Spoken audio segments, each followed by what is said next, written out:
of weeks. I'm sorry about all of that. I'm just moving the thing to the thing so that you can hear the thing. That's clear as mud, isn't it? Yay! Got to flip it over so you can, and there we are. And there we go, and there we go. You should hear me in perfect clarity. I'm going to test it out with my Telefunken. Let me just quickly open that one up, make sure everything's going well. Because sometimes, because this microphone has been outdoors in the weather, it's an unbelievable microphone that's been just continuing to go no matter what I manage to do to it. I don't know. I don't understand how it's actually surviving, but you know, I'm not complaining. That looks very fisheye. But you know, I'm not complaining. Oh, look at that. That's so good. All right. So I just turn the volume down, and that means that I can no longer hear what anyone is saying, but I really love the fisheye lens effect. I think it's very, very, you know, artsy. I'm not sure after artsy, but we're not going to worry about those sorts of things. We're going to worry about good opal cutting today. But look at this. Like, I've been cleaning up recently. I just found all this stuff. This is for sure a meant to be opal. And you can just see some greens just poking through. It looks like it's been cut down at the bottom. Now, I jokingly refer to Minably as Explodably, and there's a good reason for that. It's not exactly nice to work with sometimes. It's very, very brittle. There's various reasons for that. The reasons that are impacting to me the most is the fact that there's 2 layers of sand, and the stresses between the 2 layers of sand are quite immense. So that causes issues. Now, this little stone is a nice little stone. It's tiny but mighty. That's why I've put it here. We've got some other ones sitting around now. I don't know why I brought this one out. I think it was more sunny back in the time when I was selecting stones.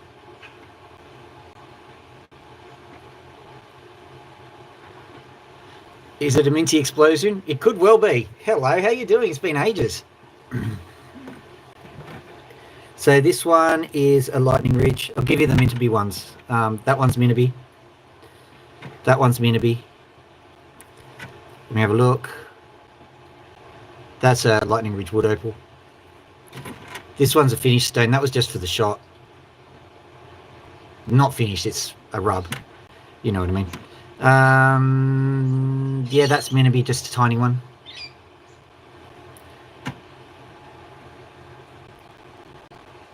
Yeah, I get that. I did try to get early, but like things were as they are. This one looks like Cooper Petey.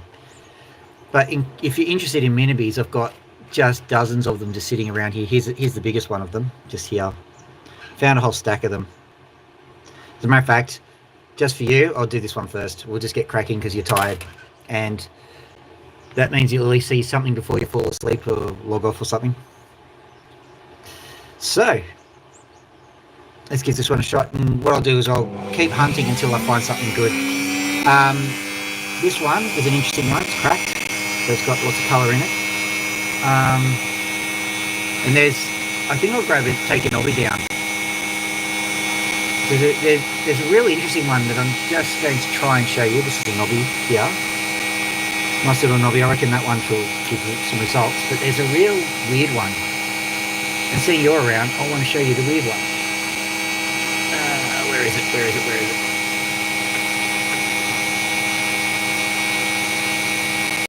This one? I can't see it. That sucks. It's always when you're looking. See that one? No, it's not. Okay, it was just a chunk of opal with just a piece of colour just jutting out. It's very distinctive. That's another Mintaby right there. It's going to spend another 5-10 seconds looking for him. Oh, P-knobby. Cut that one too. Nope. Can't see it. Oh, I found it. I think. Anyway, let me have a look. Yeah, it's this guy. Alright, have a look at him. Really, really weird one. I think that either I or somebody else has had a crack at cutting it before and cut it like that, down here. But here, there's just this tiny little piece of colour just coming out. I'm just going to see if I can move the light over so you can see it properly. So there's a piece of colour just jutting out just there. See if we can get it to work. I think we've figured out that 8, cutting yourself in the blade ain't good, but next thing is see if we can get it to work.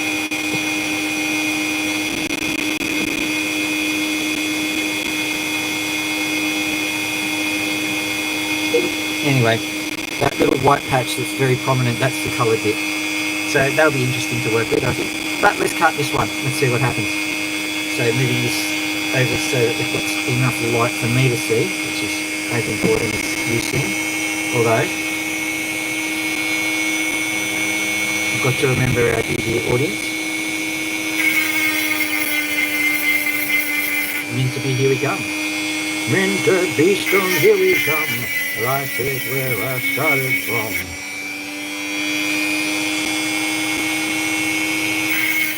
I hear that the people in California stole that tune and turned it into something rubbish.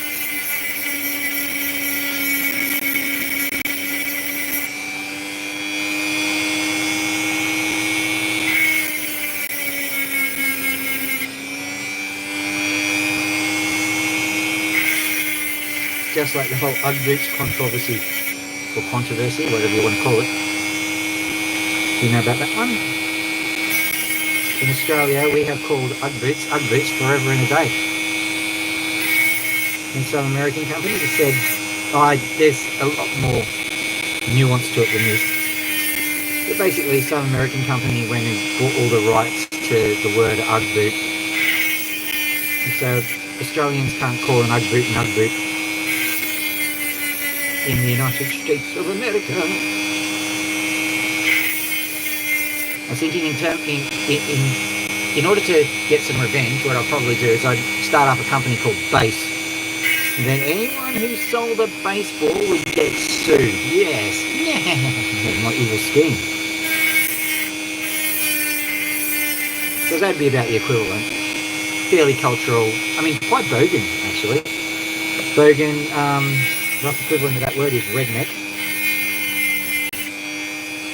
Not quite the same. Shav, maybe. That's in the UK term.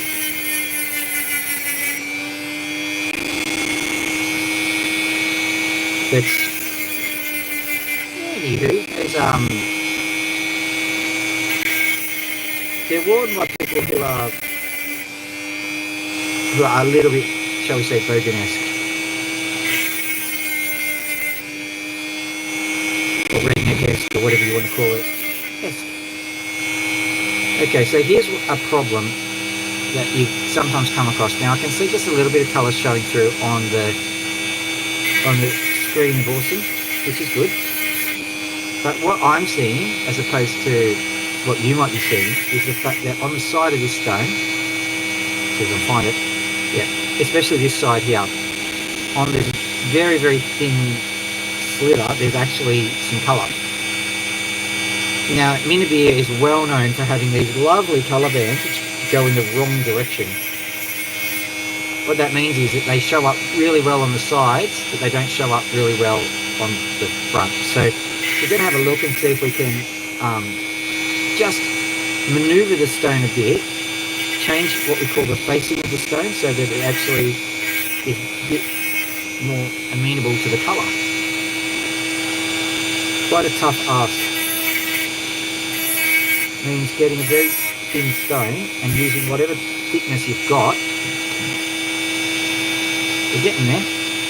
We are actually making a difference.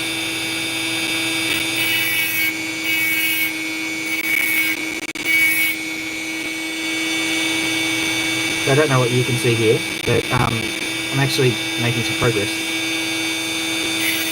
What I might even do is I think it's too much of an ask to get the stone to flash at an angle, so I might have to try and get these facets happening. See if I can trick the stone into shining on this angle.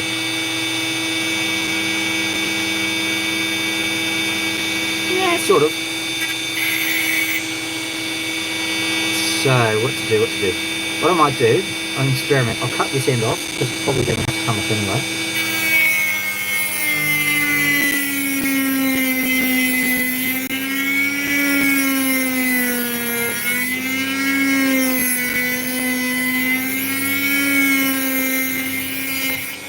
Right, let's have a look. And what I can do with this end is I can just try and quickly make a little gem of the side. Will that work? Yeah, it will. Good.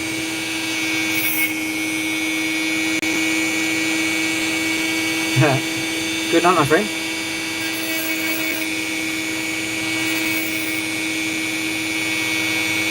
Sleep thee well. I'll like all your videos at some point. I haven't been on YouTube very much recently.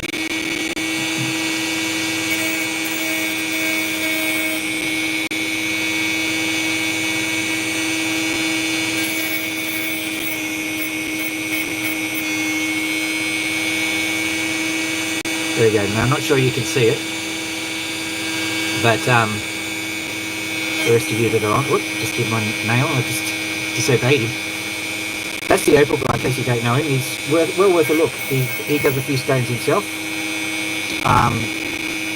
We've kind of grown up together on the channel, I suppose. So that one is just an idea of what to expect if you cut it right. And I'm not sure you can see with the lighting here.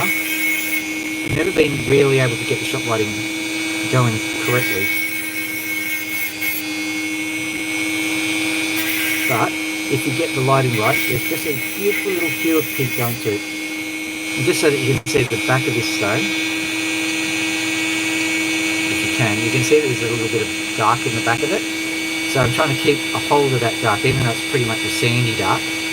And what that does is it just allows the colour to creep through a bit.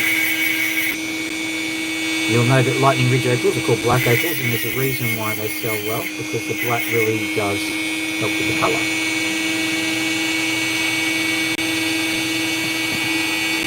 So I'm just moving that water to a more agreeable location.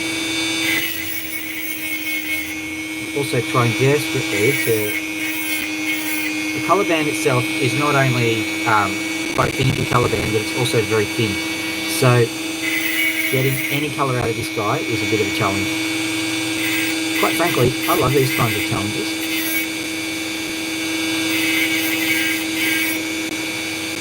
What I'm doing now is I'm just evening it all up. It's going to go onto the drop stick. I can't just stick it on the dot right away, but it'll be slated for the dot stick.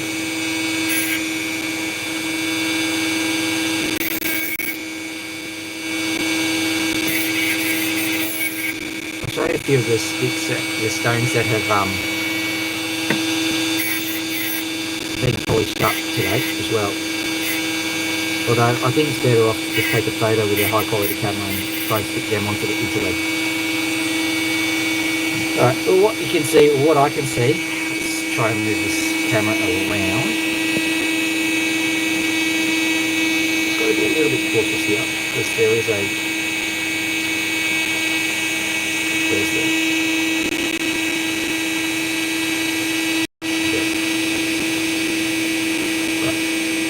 What I'm trying to do is just move it around. Maybe the same move here. That'll work. Yeah. See if we can spot the colours.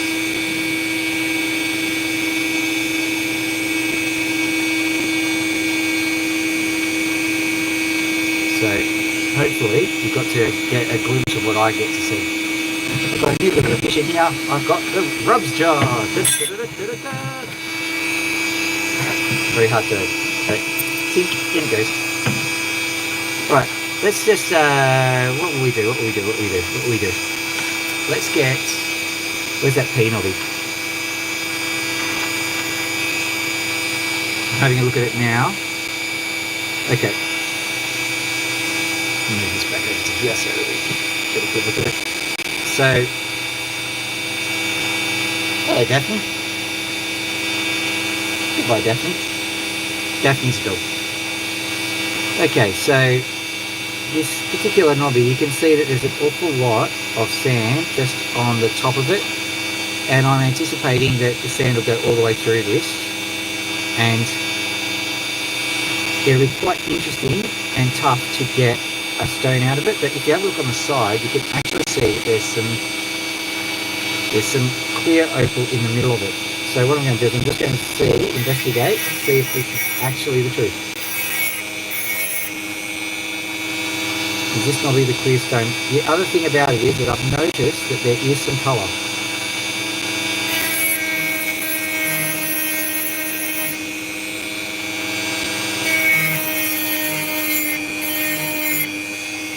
So, opal formation is quite a controversial topic. There are several competing theories as to how the opal happens. The one which is proposed by Cyro, and they've got a bit of clout because they've got academic papers and a journal called Soil Research, and so they do have a lot of scientists who, do a lot of good work. So I'm inclined to believe them. I mean, you've got to be skeptical of everything, but their methodologies are usually pretty traceable.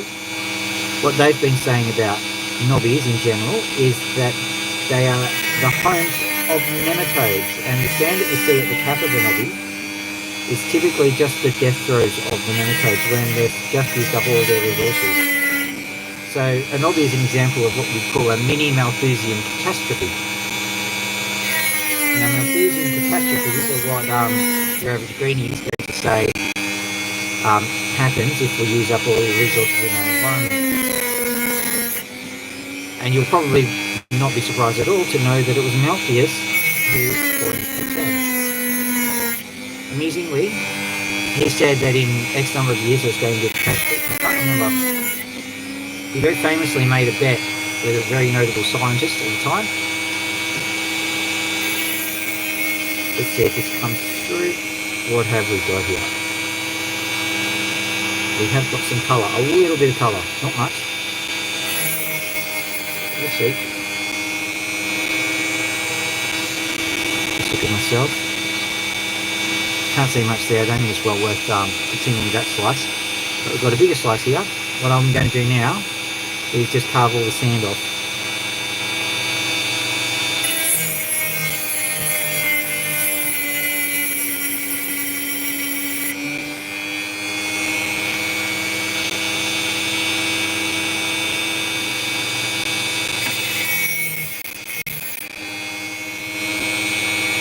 I'm not happy with this because from my experience, and it could just be talking around my hat, but from my experience you should be attacking the sand from the other side to get to the colour. So I think I'm rubbing myself the wrong way here. By the way, with knobbies there's no guarantee there is colour here. This is a bit of a risk of a stone. I've got literally dozens of stones that are sitting ready to go, so you'll see some colour today, but I like to just pick a risky stone and have a look. I think they're more fun. It's like mining all over again. So you mine the stone once and then you mine it again when you're cutting it.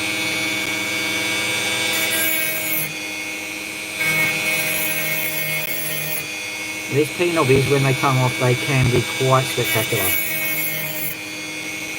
So every time I see a knobby, I'm just going to open it up, regardless of whether it looks like it's got stuff in it or not, because they're just so good.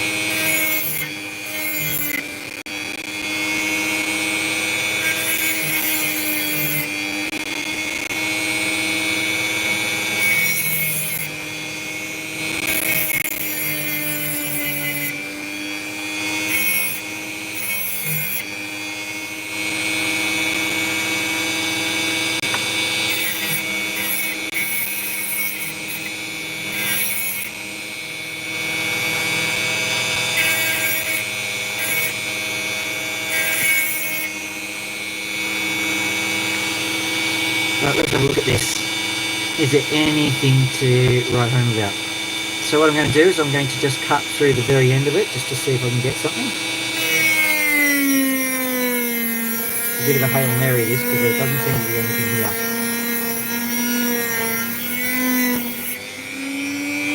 What have we got? Oh, okay, I'm just going to look through this bit here because there's black behind it. Now this is what opals tend to do. They have a dull outside and a black centre. So I'll show it to you in a second. I haven't seen any good explanations as to why that happens.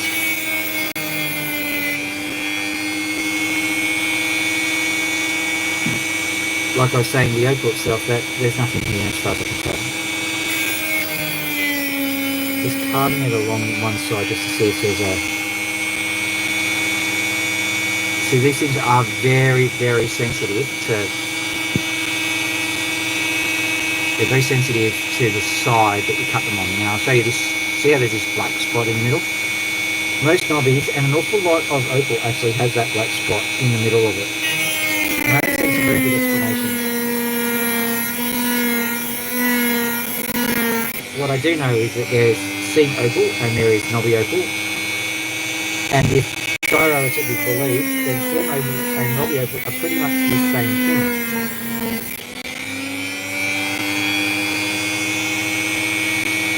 The gist of the joke is it is the wrong way cut.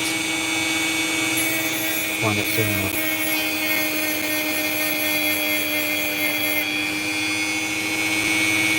Fortunately, I don't think so. That would be annoying if it was just because I was cutting it the wrong way. These opals, they rub me the wrong way.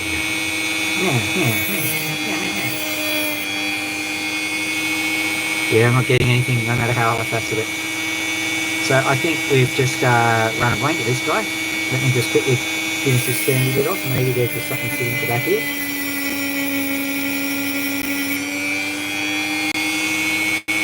Tell you what, if there was some nice colour now, it'd be so small. It'd be quite a challenge getting it to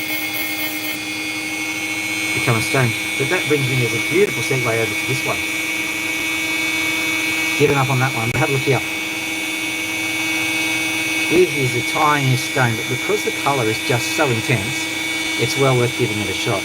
Well worth giving it a crack, you can see that. So what I'm going to do is I'm just going to give it a quick spin on the machine.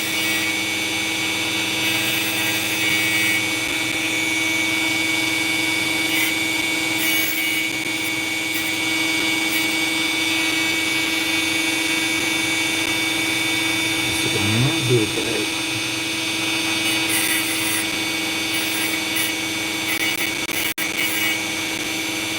Now what I'm seeing here, just actually I could probably show you on the side here. It's not particularly in focus, is it? There we go.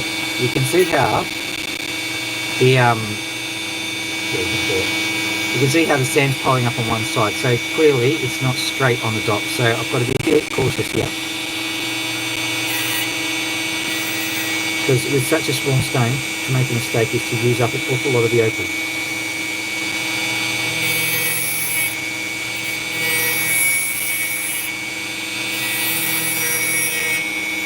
What I'm doing is I'm undermining the opal just to get evened up a bit.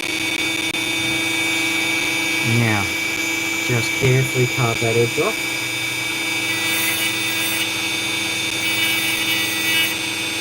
At this juncture, it will be absolute madness to continue. I've done a pretty decent job of exposing a lot of that opal there. But you can see that it's almost coming up on this side now. So what I will do is I will just carefully and gently smooth it off on this side.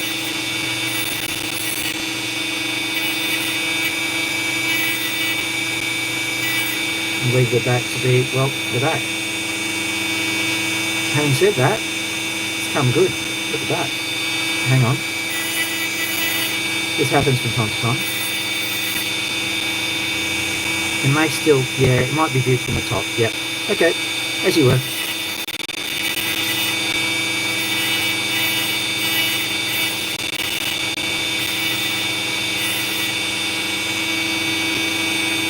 Yeah, it's come good. Okay. What a wacky stone this is.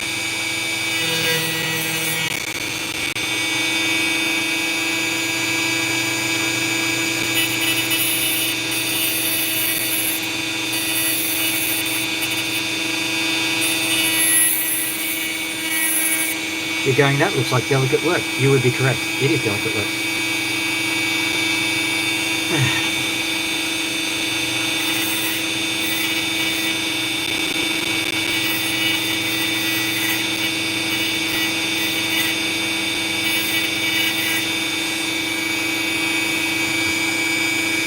I don't know what you're seeing, but I am seeing a work of epic beauty. I can't take credit for it. It is, natural, but man, what a stone. I mean, it's tiny. So, I don't know, valuing opals is one of those tough ones, but, it's one of these ones which you could actually ask $100 for.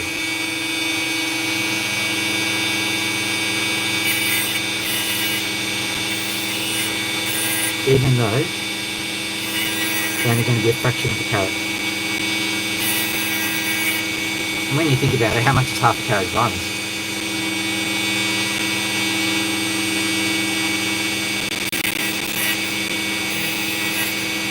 Good enough diamond? Plenty, is what you say.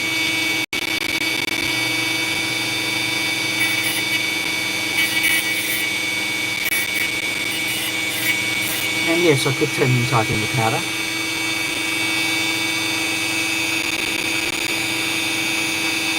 Fortunately, I've cut bigger stones in this, so it's not exactly nerve-wracking. It would be annoying if I accidentally wrecked it.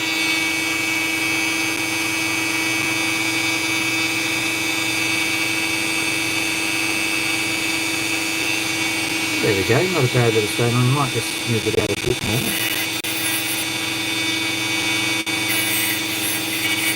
Might be able to get away with keeping it on the dot too. I'm not going to cut any more of it. I'll just leave that there so you can see it at least. But it's just a fantastic stone. Let's have a look here. What have we got here? We've got another Minabe stone. And I'm not expecting Minabe to behave itself in the slightest, so good luck to me. It's going to behave. Oh, look at that. Okay, I've got to get this sand off or it'll explode.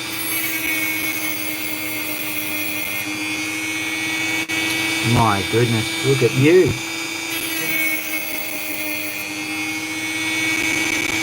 For those who've just joined up, Minabe stones are known for being very brittle, and so any moment, what is a good stone could end up just being a disaster. So they're a nerve-wracking stone from beginning to end. At any point in the process, they can shut up. This one is a tiny one, so it's probably got enough smallness to keep its integrity intact, but wow. I don't know if you can see what I could see, but man, what an epic stone. Okay, let's see if I can at least show you what I can see.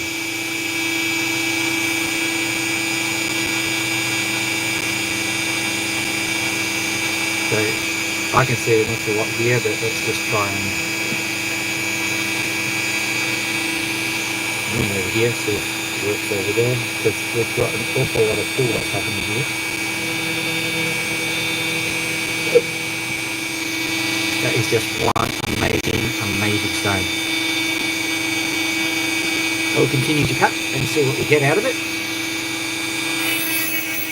If we get just a cloud of powder, at least I've cut it on YouTube and there's a record of it being spectacular at some point.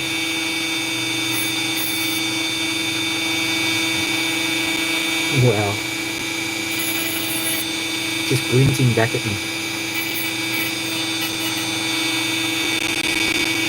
So small stones, I've got some bigger ones here, but small stones are quite a challenge. I quite enjoy doing them because they're not worth very much. Well, this one, if I do it right, it won't be worth quite as much as the one down there, but maybe I'll bump the other one up to $200 and this one to 100. How about that? We can do what we like, it's our opals. The scarcity is the thing, isn't it? And these aren't like Ethiopian opals, which I could show you. they're hydrophane, and like I've got one which I tried to cut and just shattered under the water. So clearly it was a bit more hydrophane than I expected. So that one is going onto the job, but man, it's beautiful, and it's double-sided too. Look at that, other side. Gee. Okay, you don't often get something like that. So think, in it goes. Beautiful little stone. All right, what have we got here? Is that the?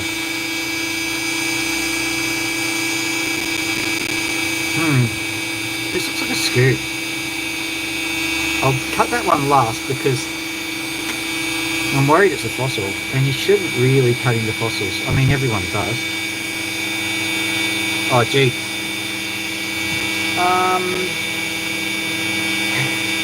All I saw is grey, and yeah, I suppose I'm a Guelo.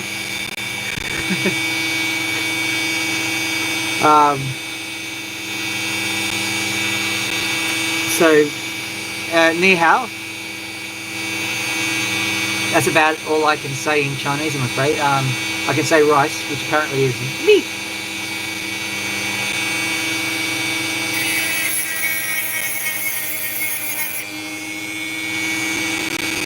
This one, I don't know what it's going to do.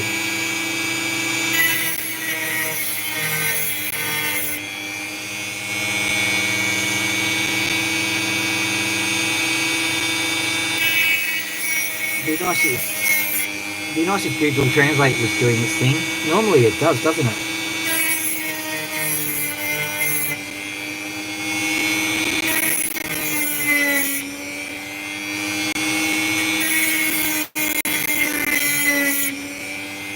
Now, I don't know necessarily what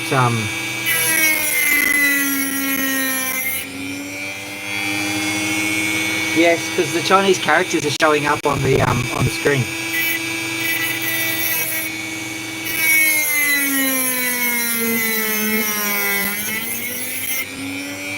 Did I get it right when I called myself a Guelo, or is it some other one? I was trying to say White Devil.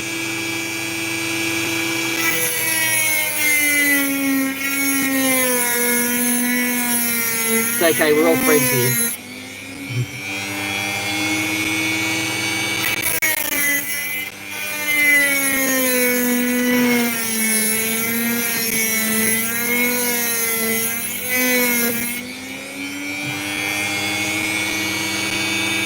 But my vocabulary in Chinese is very limited. I'm sorry to say.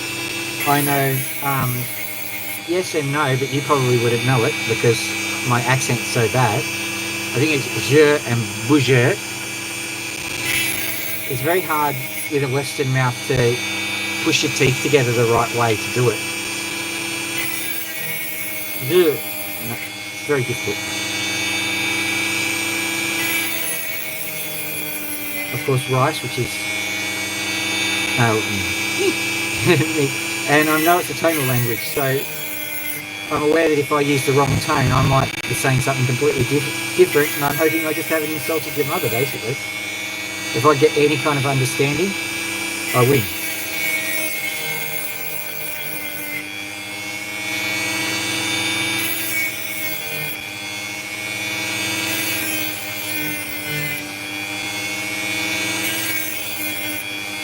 Oh yes, and of course, ni hao ma. So you know, the polite words. I have to call myself a grey log. Fair enough. I'm just amusing myself, aren't I?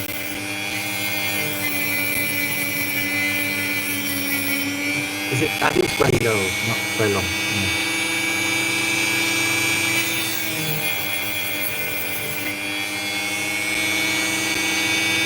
Well, that's pathetic, this stone. I'm stopping with that one. There are way more interesting stones around. This one, for example, has got colour in it, for example, but it's got a giant crack, so I'm just working out what to do with it. First, I'm going to just carve along here, and hopefully that will solve the issue.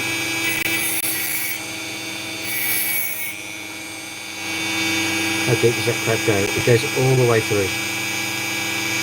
So, You can't have a crack stay.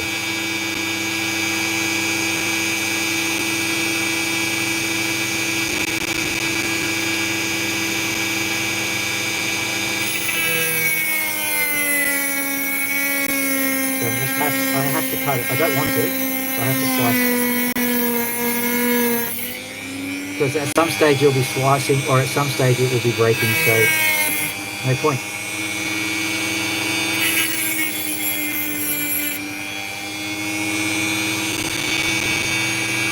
So there's that piece. That I'll probably do that another time. Tiny little shard. See what this guy is like. Okay, cool. What I can do is I can just slice along this front, because it's almost a case of I'd have to trim it that way anyway.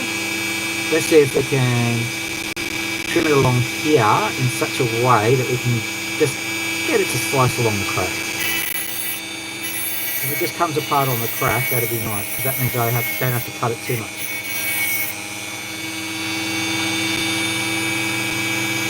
Right, let's just give it a bit of assistance around the crack.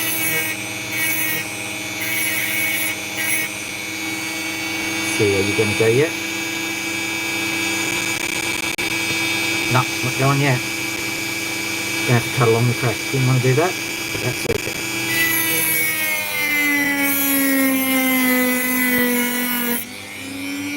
Because you can be inaccurate with your cuts, and inaccuracy is rather bad at this point.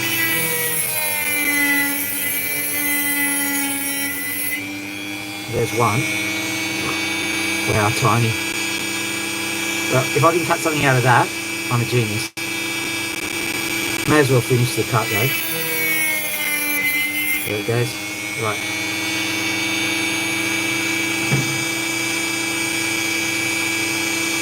So.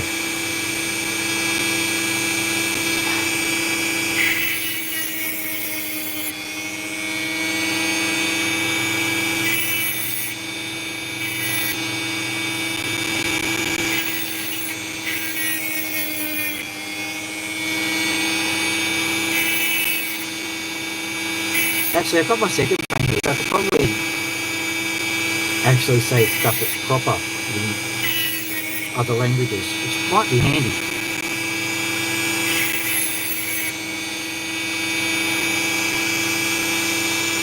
Should try that.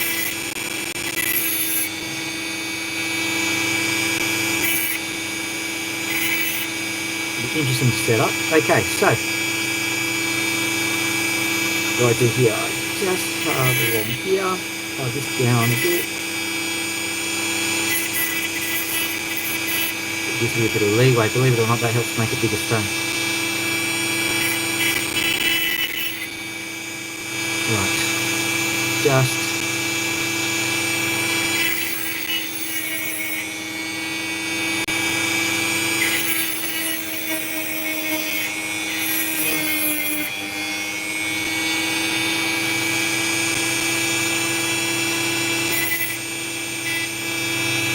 okay, there we go.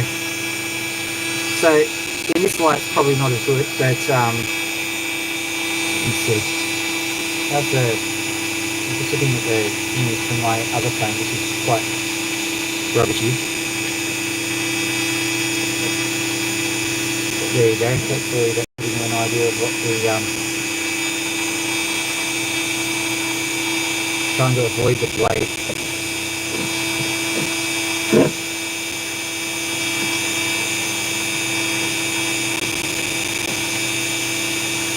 There we go. I don't think it's giving you much, but it's a nice stone.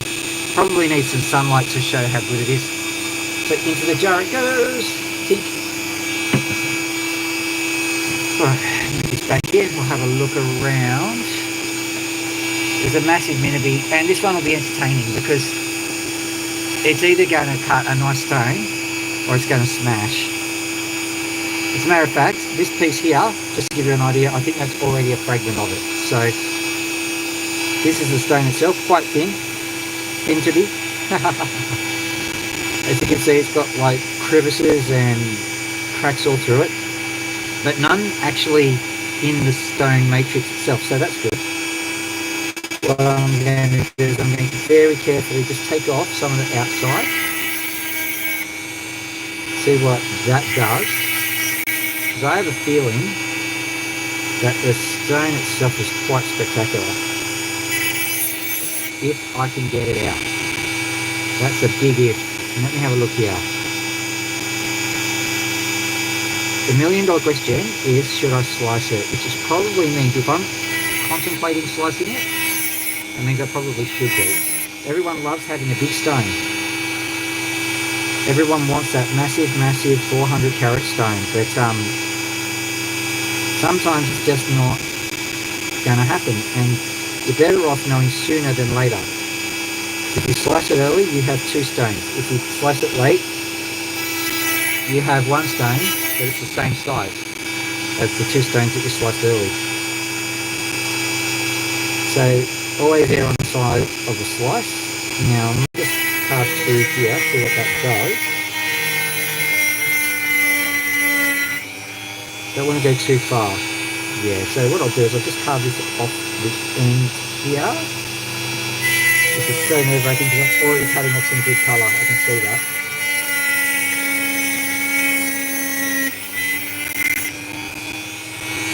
That's a nice piece of colour that I just got rid of. Now what I'm going to do is I'm going to slice along this angle, so that means that hopefully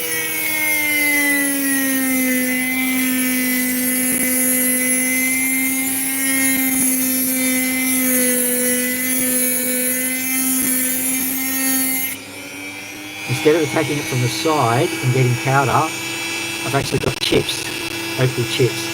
And opal chips can be used for something. Okay, let's just carefully cut the other way. So far we are winning. Not by much, but we're winning.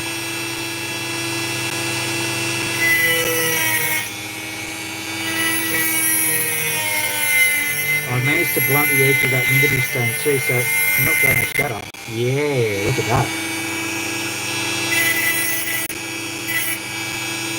I want to do that one slow down. Have a look at that. Have a look at that.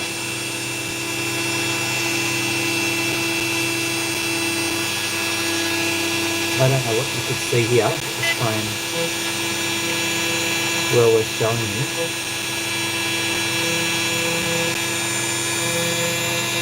Oh, it's not showing much.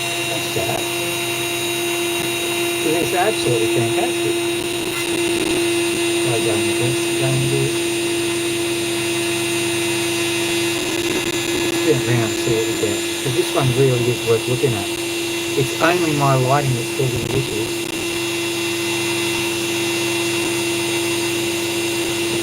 Come on, show them some colour.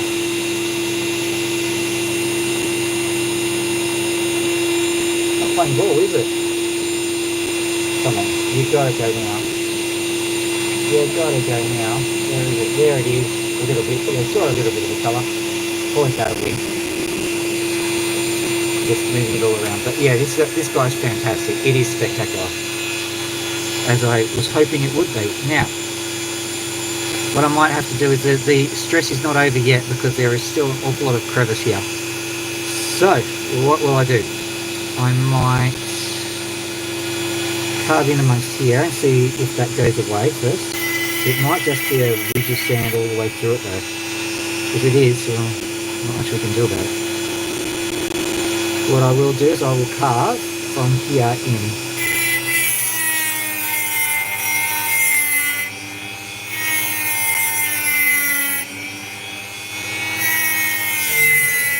This is where carving with knowledge and intent really makes a difference.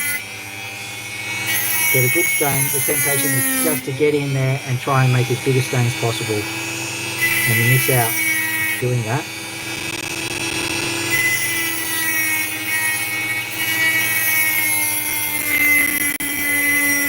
Any opal cutter with any years of experience has seen a stone which looks really, really good and got messed up in the cut. So this is just a small section of it, an opal chip.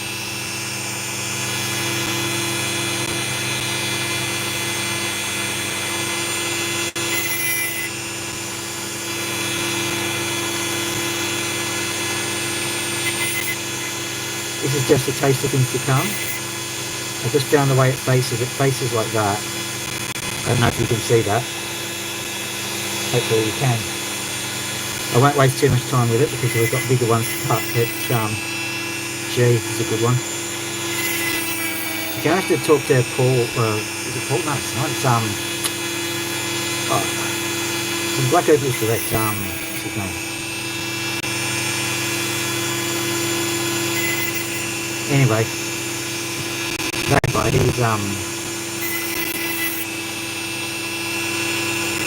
he's got a good setup and he's really good with the colours. I may have to just figure that one out because you guys are only getting half the story sometimes. So this is something, and this is quite decent in its own right, quite frankly. I'll just hold it up like that. Hopefully that will work. Hold it as close as possible and then try and move the camera angle a bit.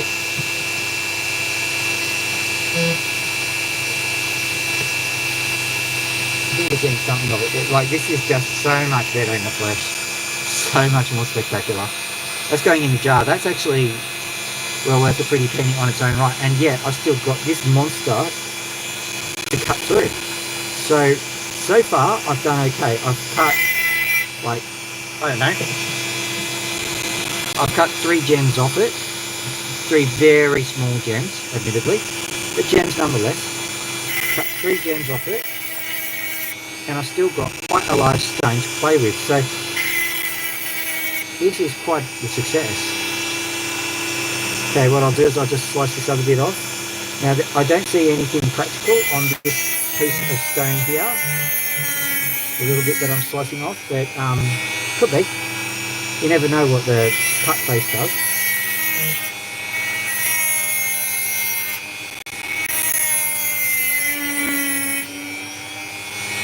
Just to give you an idea, guys, it's actually tax time soon, and when I get my tax return, I'm going to buy some real... Well, we're not going to find out now. It's evening, and it's just sprung out of the Opal environment. I can't find it. So that little piece, I'll tell you what it was like in the morning. When the sun comes up and I'm able to see it shining. Okay. Let's have a look at you. Oop.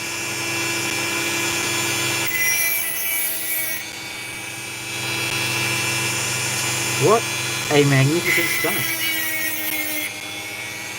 Okay, I've got one last problem to deal with. I'll move this into the light so you can see. There's just that little piece of rubbish there. If that goes all the way through the stone, all my cutting is for naught and all I'll have is those other stones. The other thing to think about is it's facing better from this direction, so I might want to cut it like that. This is a really tough choice. I don't expect anything else from interview stones, to be honest. Now there's a crack. Let me have a look.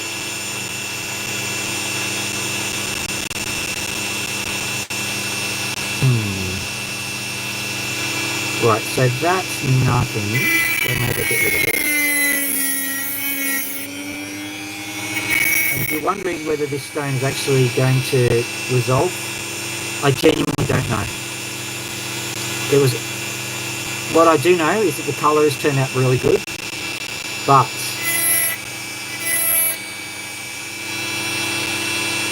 this thing is giving me no end of trouble. I don't know what you can see, but there's a crack going right where my nail is.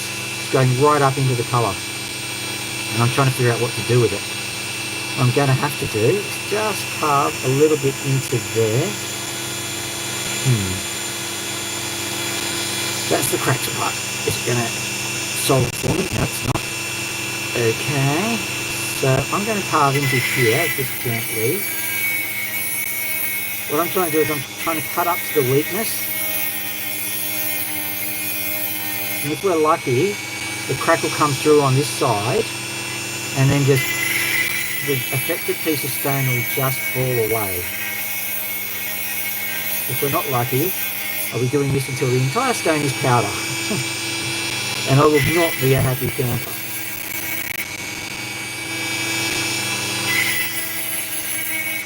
Okay, so the stone is sort of behaving. This is just the most irritating of cracks. There is just this wedge of material just in there. Let me have a look at where the... Yeah, okay.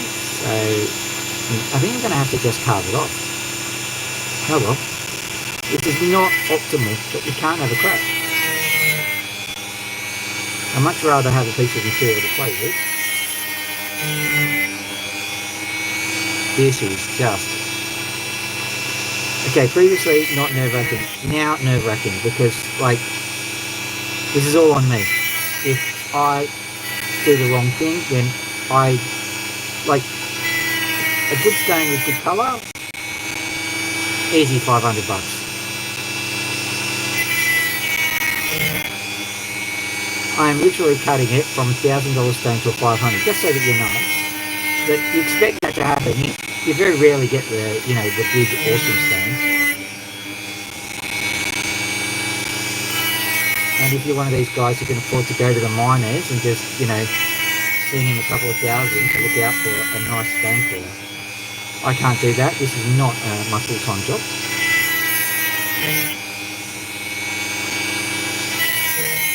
So what I do, and quite frankly, I think it's more fun. Going through the dregs, looking for the gem in amongst the dregs.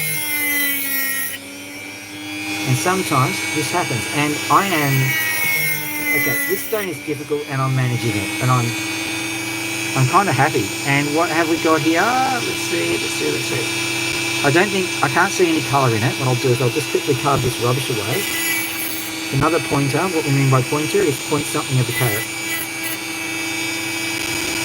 But I'm just thinking that maybe if I play my cards right with this particular fragment, I might be able to get some colour out of it. Which shows you why I always try to cut it off rather than to grind it away. You'll see a lot of other opal cutters will be grinding them away. But I think that's a waste of potential. You might be able to get... Okay, there's a little bit of colour in there. I'm not going to bother trying to show that to you because it's not that big. But it's there. So what have we got left? We've got this guy. So this is the back of the stone. This is the front of the stone.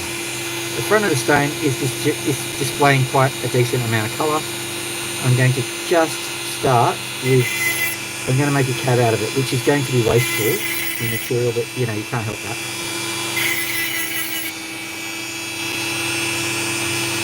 I don't think I've got enough material to literally cut off the corners.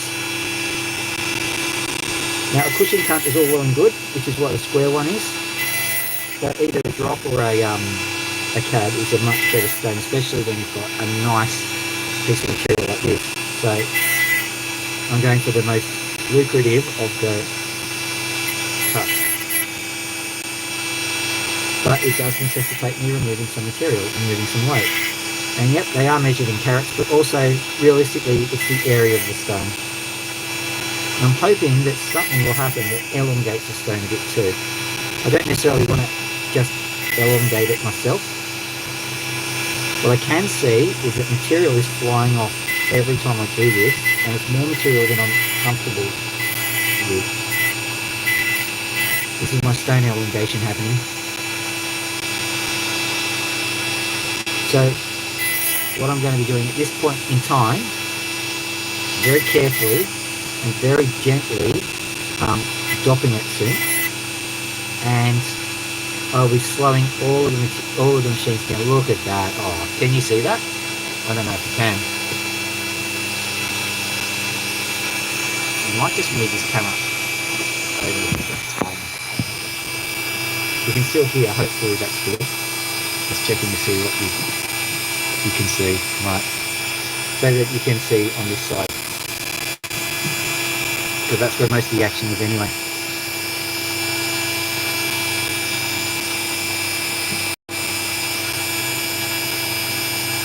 Wow. Okay.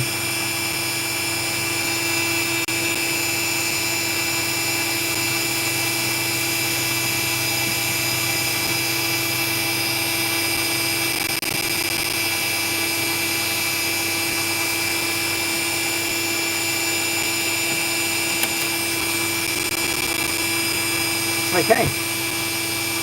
I'm pretty lucky that I held it like that because it just flew off the blade. I can see it on the ground here. Have I damaged it? Trying to show it to you, made it nick the blade. Whew.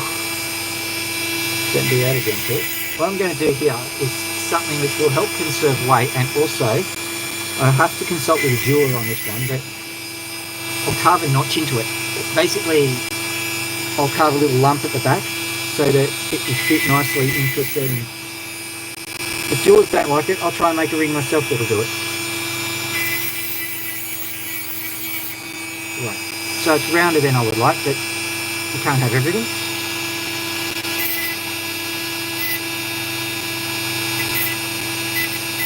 What I'll do now is I'll concentrate on carving that notch, because we've got okay, so we're left with 1 carat of stone, which is not bad. 500 bucks, yeah, if I'm lucky. So that kind of price.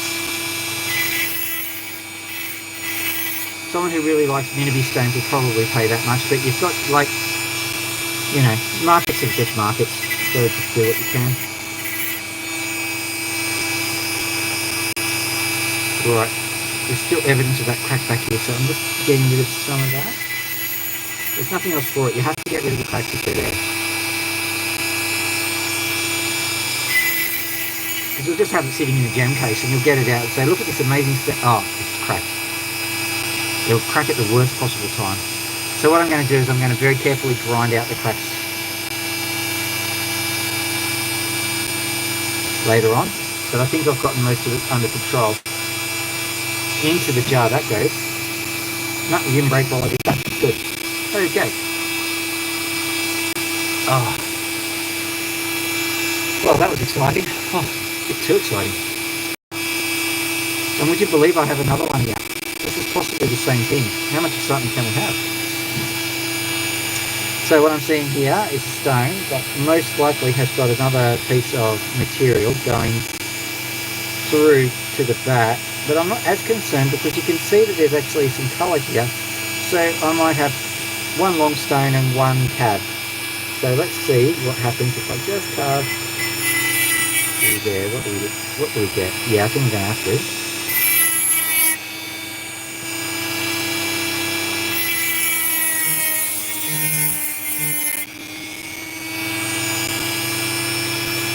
Right, now carve the back off.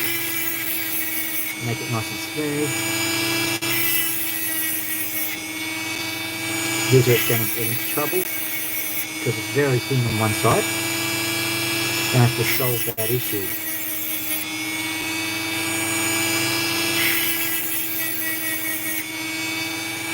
But we're not going to solve the way I want it to solve either.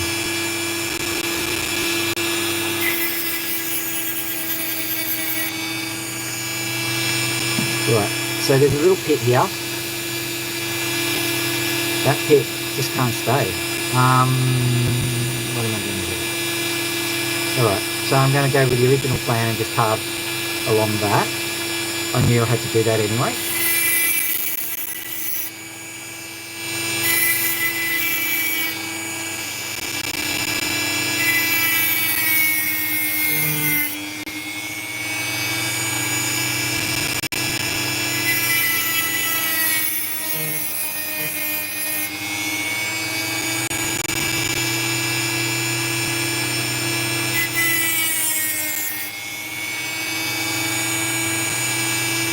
Here we go.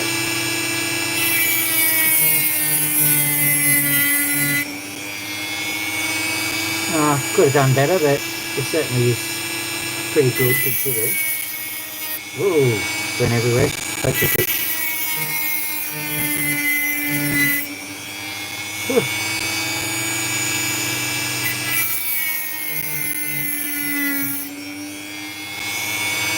Can't imagine being an opal cutter full time because, man, this is stressful. There we go, explosion, and look at that beautiful little piece of Minty. There's the Minty that was meant to be. Beautiful.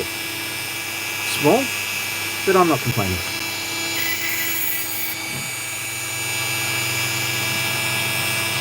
Let's just get some of the colour out of it. Got to smooth off the edges, which is problematic because this is where the pit actually is. So at the moment, I don't even know which way it's going to face. I'm just getting rid of all the defects. This might just be 2 tiny little stones. So what I might do is I might think on that one and cut it in the daytime. Evening going on night here. Yeah, I can see. Well, let me see. No, it's quite strong. Interesting. How far does that fit there? I might examine that later because there is a defect in there. I don't want to ruin the chances with it. So I'll just cut the rest of this. There's still a pit here. There's still some issues that I need to solve. But I think I can sort them.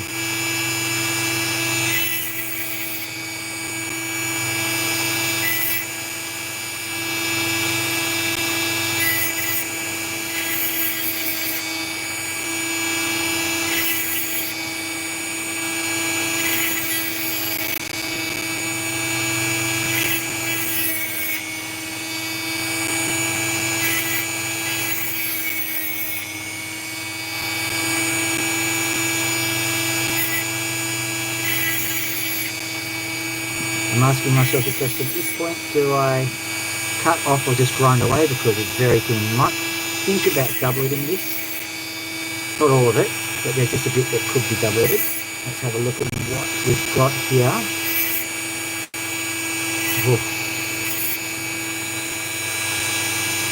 So, interesting.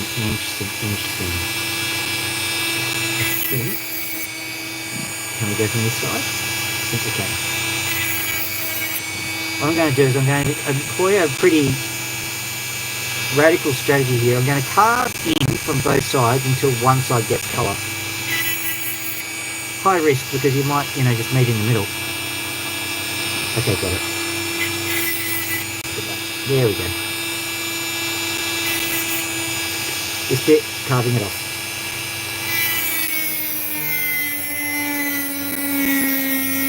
Just as well. I can see some cracking there, so that's good.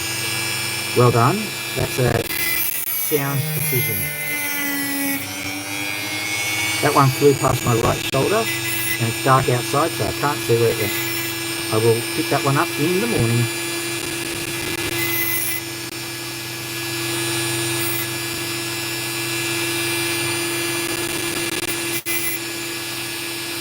Right. I won't be satisfied with a square cut this time around. I want a nice little cap. The other one was too good to just force it into a cab. It didn't want to go, so I didn't force it. And it rewarded me with some nice colour. This one is a bit more elongated, so I'm turning it into a cab. And a cab is short for cabochon, it's not a taxi.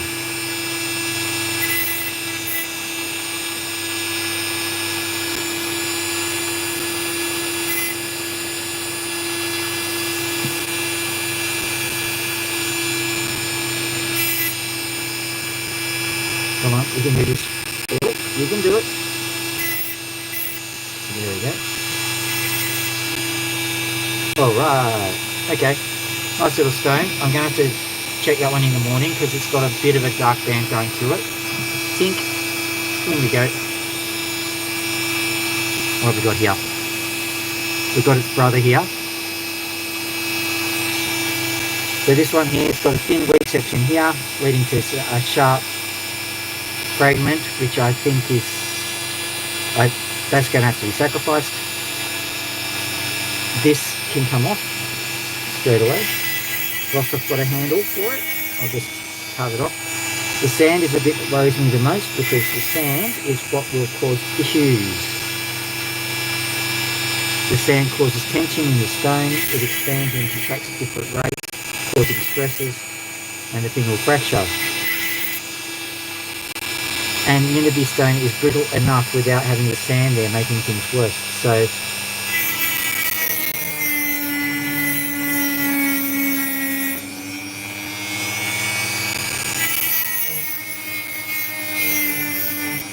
some fragments just flew past my eye because Unity stone is brittle. Okay, that might yield something, so I'll look at that in the morning. Let's have a look at the remaining parts. Okay, so this side looks like it's going to give me something, so let me have a look. Let's try and... I might have to be a bit creative this time around. I'm facing it sideways, which is annoying, but that's what you have to do with Unity, because they always have these nice bars on the side. They have nice bars on the side, but the bars aren't necessarily going to do well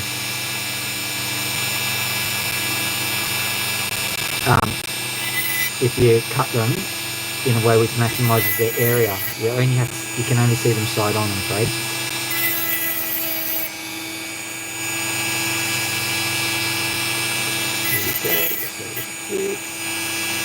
Jet. Look, there it goes. Winterby syndrome. Smashed up. And I'll see what we can get out of it. I don't think it's that bad.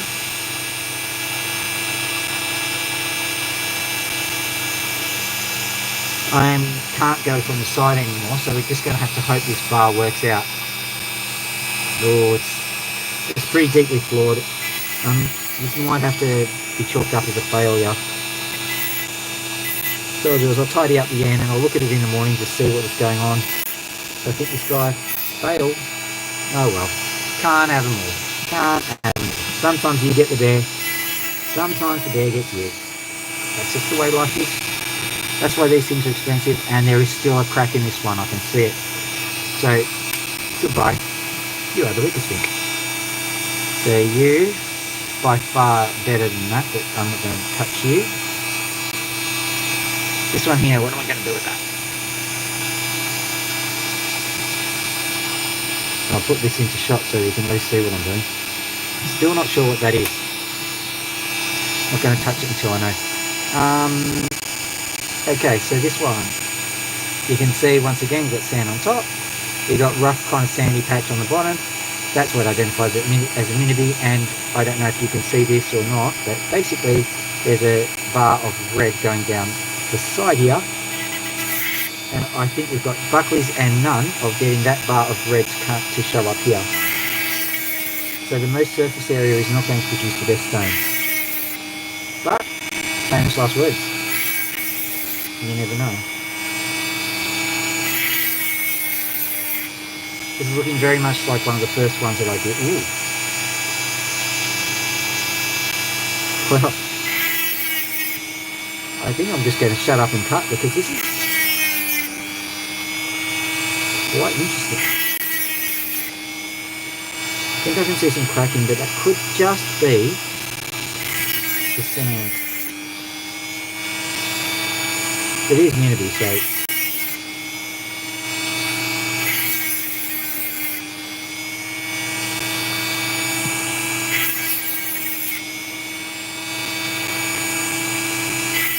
is it the shadow of the sand or is it a crack?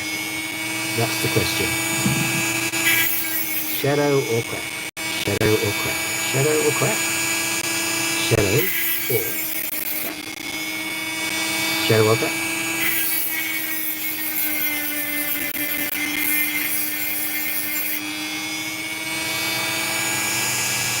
Oh my goodness. Oh my.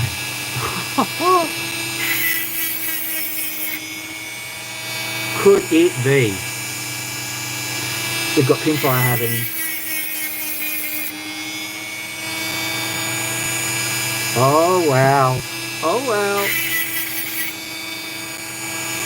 This guy is going off. I'll just try and give it a few more cuts, and then once I've gotten some out of it, I'm going to show you the disco magic that's going on with this stone. Oh my goodness! There's just enough darkness behind it to make it really iridescent, and quite frankly it's better off on this angle. And you can see a little bit in the camera, I can see that. But this side, I think, if we're lucky, I think it might face up this way. So let's just try and cut a little bit. Yeah, I think we're getting there. Oh wow, oh wow, oh wow, oh wow, oh wow. And it's a monster. It's like 2 or 3 carats. Oh my. Oh, oh, we're looking at a bit of a fortune here. Look at you. Didn't have to make any deals with miners, didn't have to do anything, just had to look through the materials. Look at you, look at you, look at you, you. Okay, let's try and get you to look at it.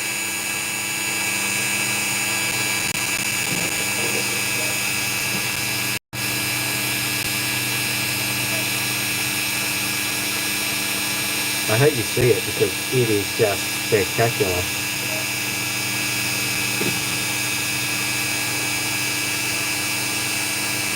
I'm not sure you're getting the same kind of effect. At the risk of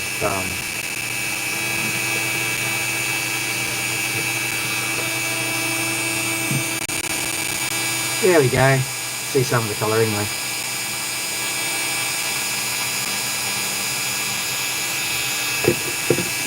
So that's exciting. Wow. Now I'm going to have to, believe it or not, carve off some of that.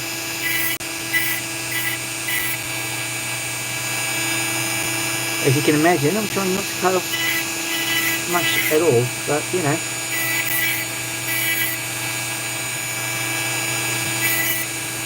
What I'm doing now is I'm going for pure quality, because this is what it's all about.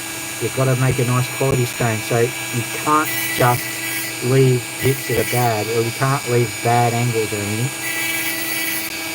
So be careful, yes, but you can't just sit there and just go, I want to have the most weight possible. You've got to look up and down, make sure that the stone is doing what you want it to do. You've got to look at the back, make sure the back is nice and flat so that it can attach nicely to a ring or a necklace or whatever they're going to use.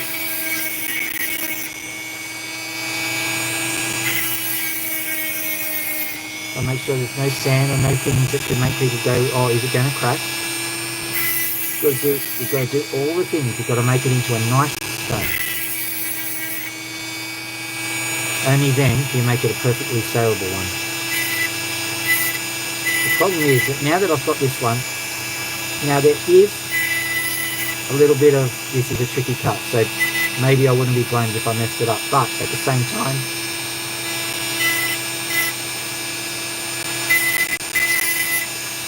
basically this is mine to lose. There are many ways this could go wrong.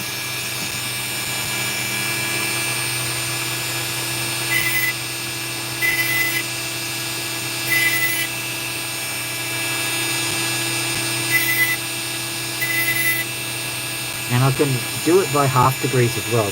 Basically,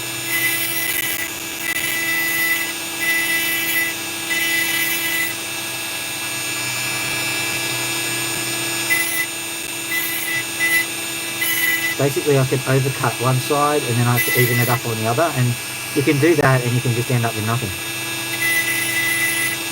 Because you even up and you even up too far. I'm trying to do very gently turn this into an oval. You can see the cab forming.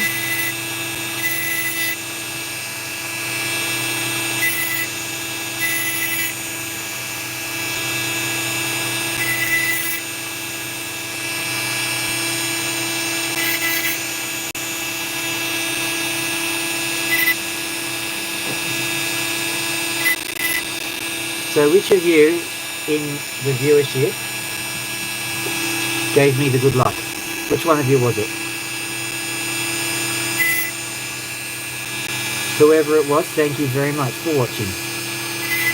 Because that is a nice stone.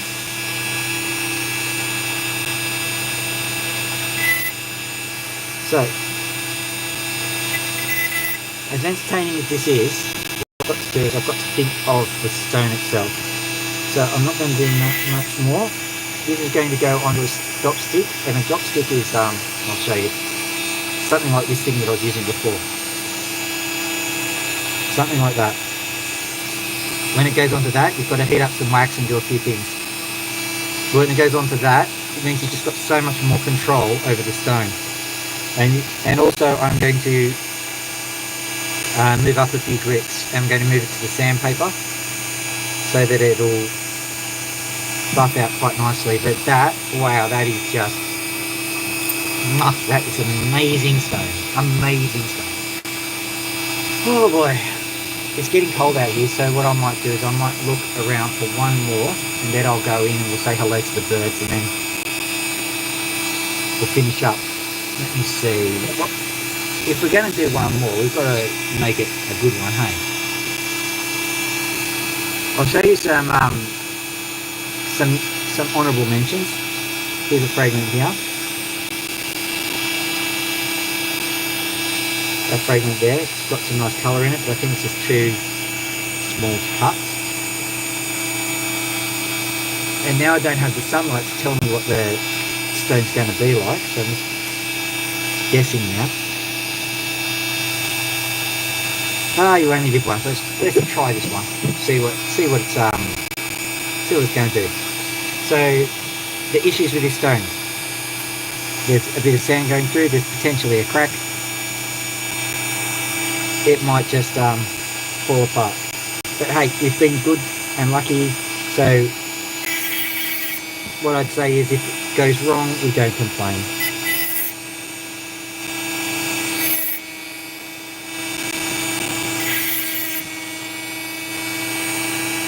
It's another of these ones that's saying maybe I should be slicing it, so I've still got much material that I can remove before I make that decision. But there is definitely an argument brewing to slice it.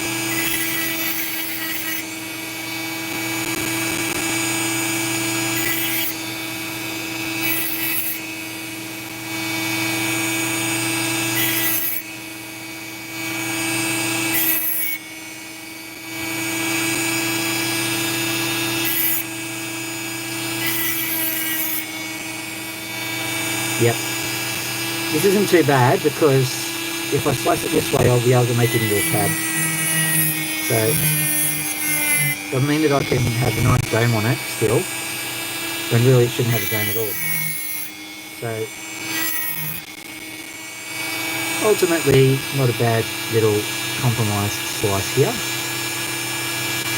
Also, this is quite a lot of opal to make into another gem. It'll only be a pointer, but like I said, I like cutting those little ones. And I'm pretty certain that a lot of these little stones that I was cutting before were probably sliced off larger stones. So that one's just beautifully nipped off. I'll just quickly nip that edge off there.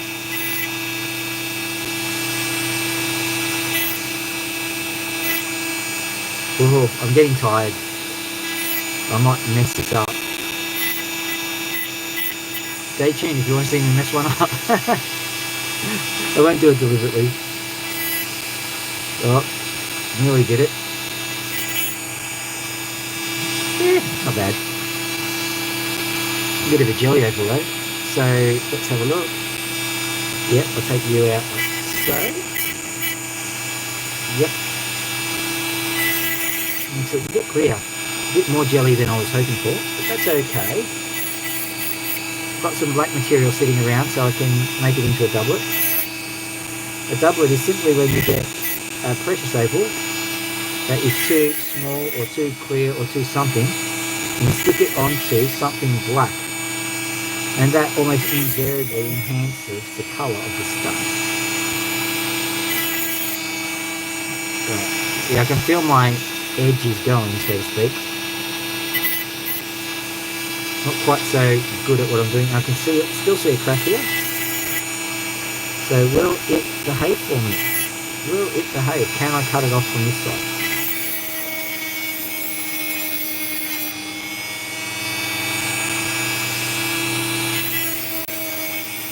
What I think also is that this could well be a stone that might work better in the daytime as well. So what I'm going to do is I'm just going to do some shaping presuming I don't get the shakes or something.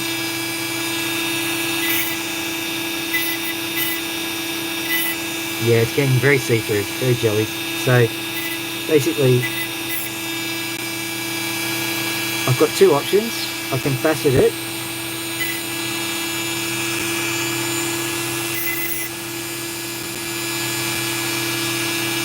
or I can doublet it. So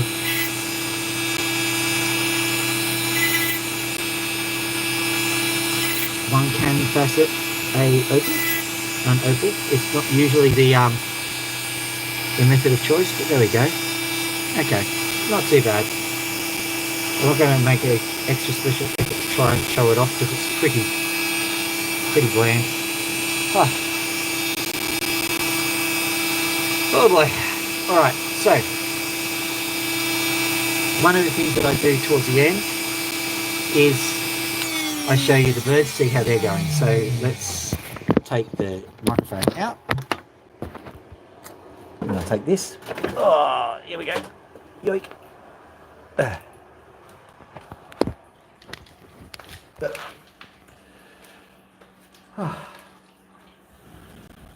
Say hello to my little friend.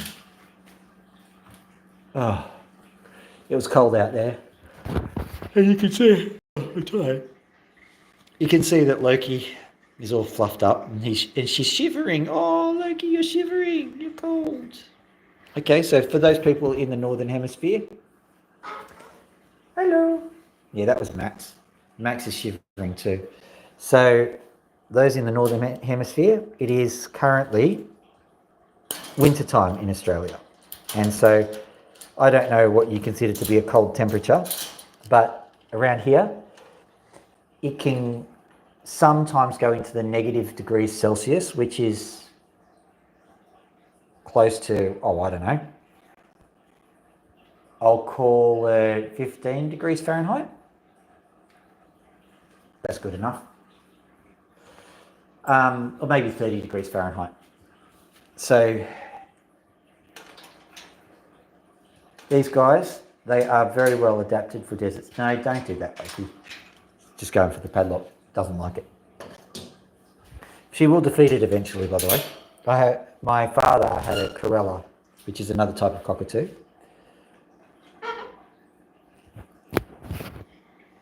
Yeah. Feeling a bit warmer now? You can come out if you want. Do you want to come out?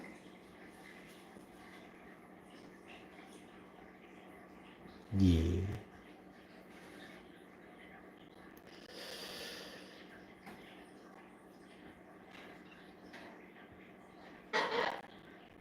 There you go. So what I'm doing at the moment, I'm just grabbing a few pin feathers.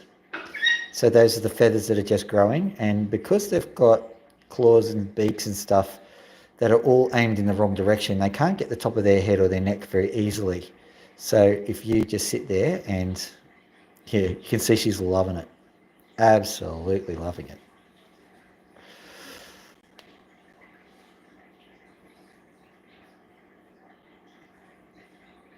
How's that, huh? Yeah? Yeah. Okay, so there's the chin. She loves a scratch there. And just here is what we call a growth plate. And that continues to grow forever and a day. So if you just sit there and just scratch the skin there and allow the growth plate to come out properly, like it's like a fingernail, really. It's like a fingernail, except nothing like a fingernail.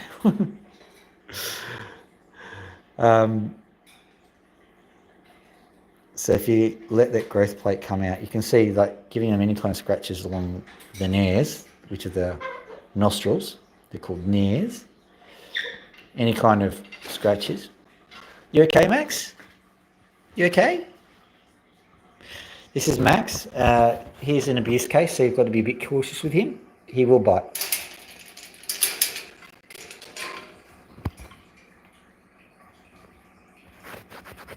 Sorry, I'm just getting rid of the dust on the phone.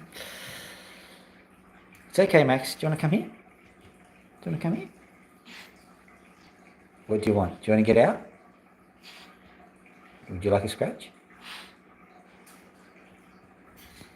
Loki is free.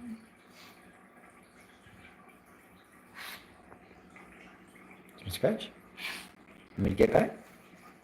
Okay, did you see that? I can't zoom in, but there's a clicking motion that he does. I'll show you again. So I'll come in. Can you see that?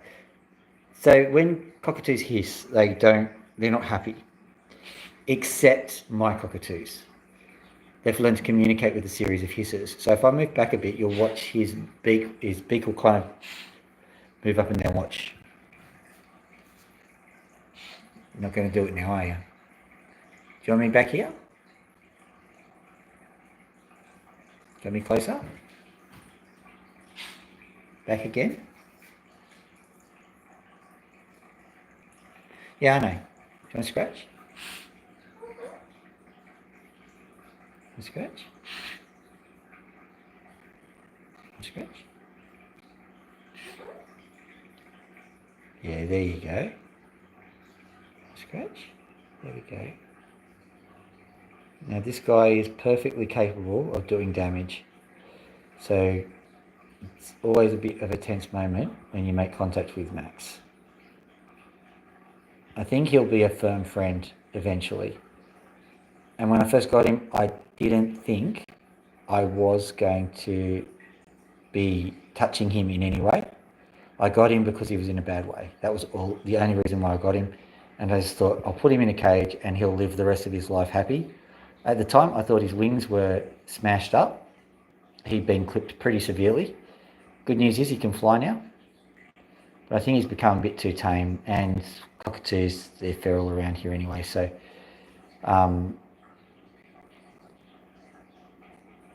there's no harm in keeping him here, basically. I don't know if he's a wild-caught cockatoo, but I suspect he was. And it's the ultimate cruelty to clip the wings of a wild animal. But he's adapted quite well here, and we love him, and in his own way he loves us. He's still like he's still your typical dude. Wants to be all manly and stuff. Wants to have what I'm supposed to be here, very pompous sometimes. But that's okay. We love him anyway. Such a beautiful creature. I say that all the time, don't I? I say you're a magnificent creature, don't I? Magnificent you are. Absolutely magnificent. Shall I get the perch out for you so you can come out? Or you just come out on your own? Okay, so this is a perch. And it's made from a lemon-scented myrtle, which is basically it's a tree that tastes like lemons. That is an invention of mine. I'll probably explain that at some stage. Okay. So, I'm just trying to work out why it's not working properly, mate. I think I've got to move it around the other way. Okay, here we go. In it gets. So what I do is I just pretty much put this up against there, and you can see Max just has a nice little walk out of the cage. Come on, Max.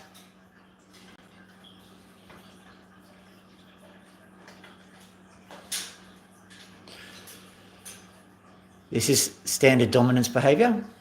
He wants to get to the highest point possible so he can look down on all of us peons. Oh, I am so much superior to you. And Loki now wants me to... Come on, just get here. You can get onto my shoulder. There you go. So she was trying to get back into the cage. I don't blame her. There you go. Oh, let me just clean that. Yeah, it's all right.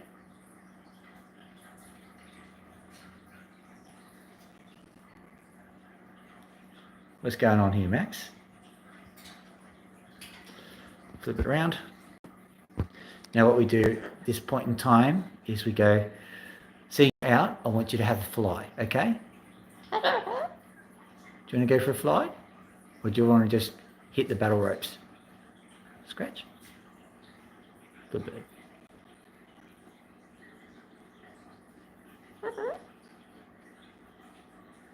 Beautiful creature you are. So what we'll do is we'll just head over to, head over to the perch. I'll give you a bit of a tour if you haven't been here before. No, there's a few pin feathers there. Right, so I'll give you a bit of a tour. So these chairs, just so you know, they've got perches on them, or some of them do. And the reason you do that, of course, is because if you don't, this is what happens. Oh, by the way, this is Pony. Ooh. Okay, so what I'm going to do is I'm going to go down here, here's another invention of mine. Whoa! You're right there? I'll go down this way. So there's a perch down here, and there's a perch over here, and that's what he's going for. So let's just flip around and see what he does.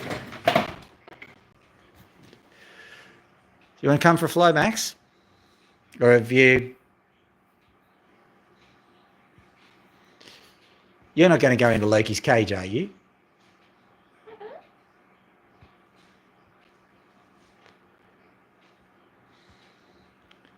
Come on, Max. What I'll do is Yep, come on, Max. Over here. I'm going to sit down and see if he comes. Got the stick. They've got great vision. Come on. Come on. You can do it. Here we go. There you are. Good bird. Yep. Come on. You want me over there? All right. Okay, fine. I'm coming. There we go. Look what I got for you. Yeah. This is a little rasp. Now, one thing I've discovered is that these things are very comfortable for the birds. They've got all these feather sheaths that can be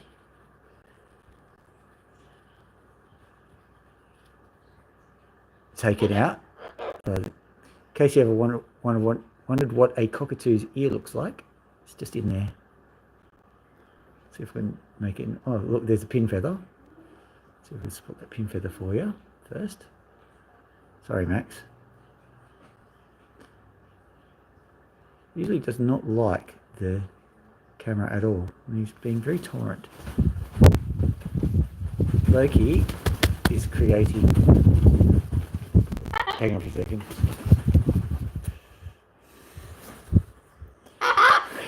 Getting mobbed here. Hello. Here we go. Is that good?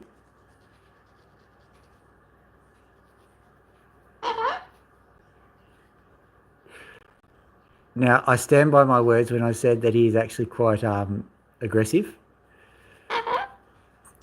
You would be too if you'd been mistreated like he was. Okay, so let's try and see those ear holes. There we go, there's your ear hole. Whoop. There it is. It's in there.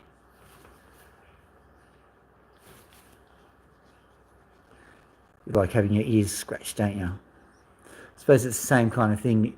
Don't you love... Sorry, I'm using my hand to hold the crest. Ever seen behind a cockatoo's crest? There it is. It's that little flap of skin which holds the crest. And there's also pin feathers sitting there. Pin feathers everywhere. Yeah. Whoop. There we go. Just getting those pin feathers out. Here you go.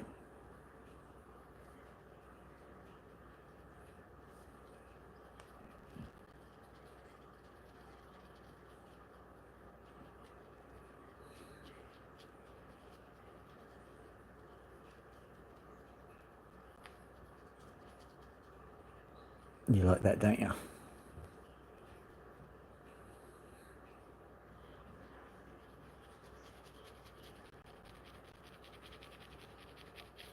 Okay.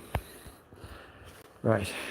Be nice to use my other camera, actually. This is my computer station, and there's all sorts of things here.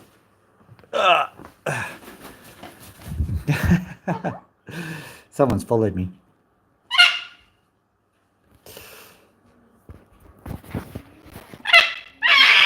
See, so that's Max behind, and this is Loki on my lap. Flip around. Hello, Loki.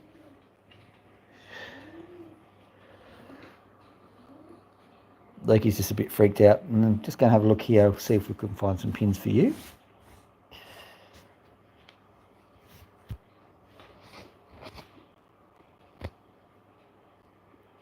Max is getting very, very antsy. You can feel that. There you go.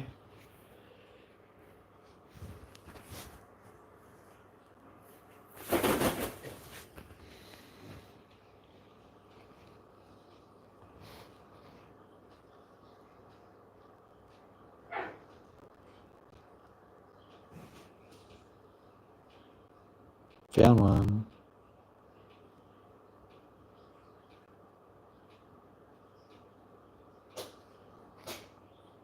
Oh, bless you. Did you hear that? Max just had a bit of a sneezy. And what I've found out about these cockatoos, both of them, if you shine a light on them, they'll sneeze. Yeah. There you go.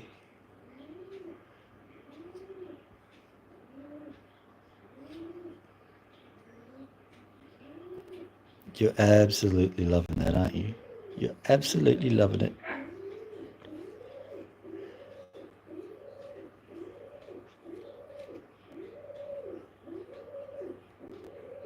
Oh yeah, oh yeah, oh yeah, oh yeah, yeah. Get that spot, get that spot.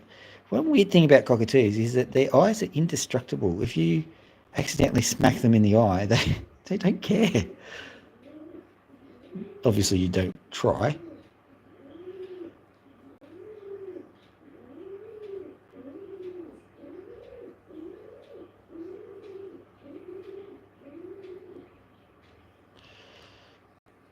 There you go. What a beautiful little critter you are, huh? Beautiful little critter. Beautiful little critter. Yeah.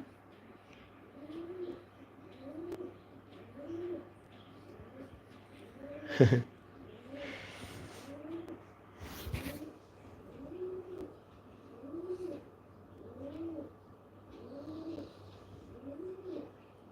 you go.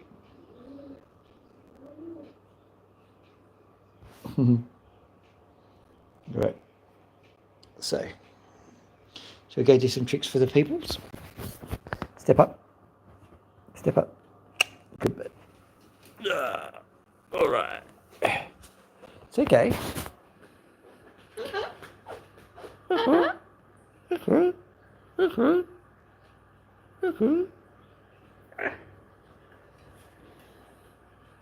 Yeah, I'll give you a scratch too. There you go.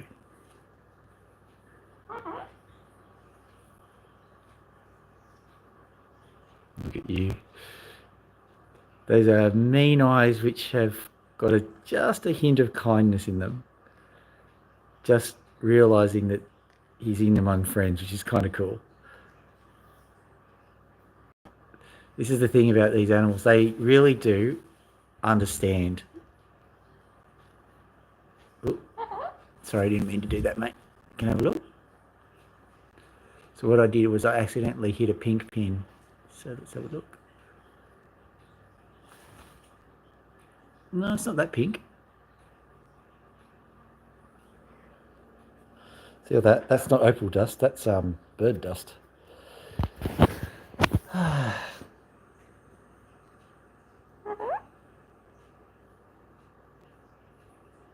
Found one.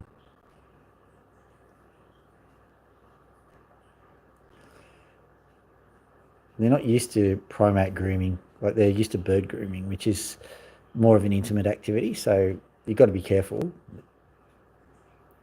One of the reasons why I was okay getting Max in the situation he was it was bad for Loki to be just there on her own. So get a friend for them.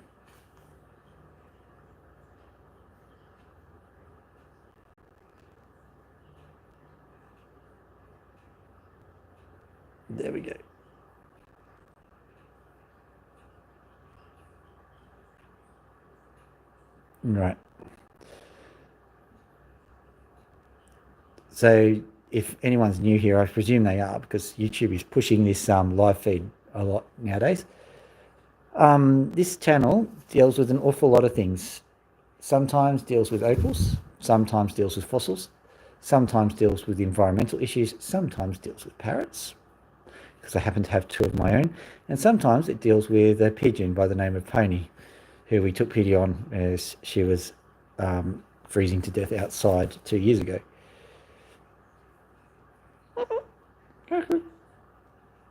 That's Max telling me. Loki, Loki's found a little blemish on my neck there somewhere. So, what have you found? Really? Do you want to show me tricks? I'll get some spaghetti and I'll show you some tricks. I know, spaghetti. It's a bit weird, but you know. Right. Okay. Whoop. That was Max. If you heard that, let's flip around. There he is. Okay, Loki, do you want to step up? Step up. I've got the pasta for you. Come on, step up. Good bird. Good bird. You want to sit there? There you go. Good bird. There you go. Okay. Show me wings. Wings? Good bird. Good bird. There you are. Want to do wings again? Good bird. There you are. All right. Ready? Turn around. No, turn around. Turn around. You should know this one. Turn around. Come on.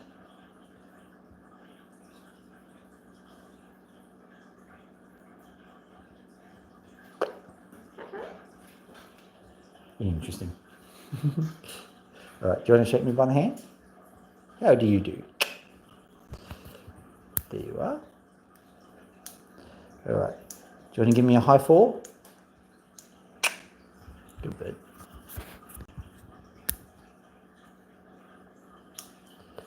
Right. Do you want to turn around? Let's try the turn around. We know how to turn around. Bit too cold to turn around, are you? Oh, all right. Well, let's just try one last trick then. There. Good bird. That was Speak. She likes doing that.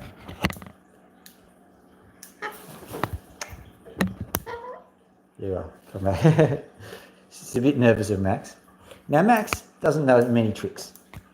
Does no Speak. Good bird. Oh, hang on. I'm going to give you a longer piece because you get a bit nippy from time to time. There you go.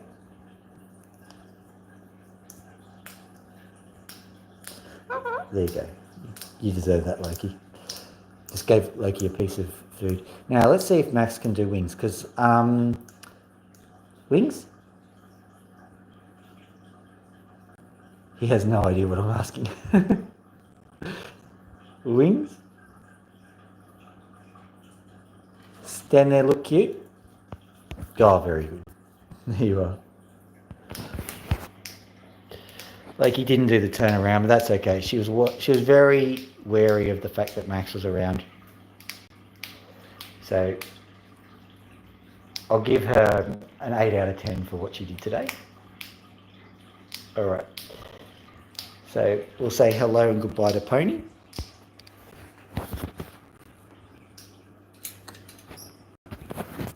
Hello, Pony. Do you want to scratch or not? Oh, there you go. Good little birdie. Oh, yeah. Good little birdie. Good little birdie. I know. Exotic parrots and a pigeon. I understand. All right. So I think that's everything done. Max wants to say something. What do you want to say, Max? Nothing. All right. Well, Loki's here. Yeah.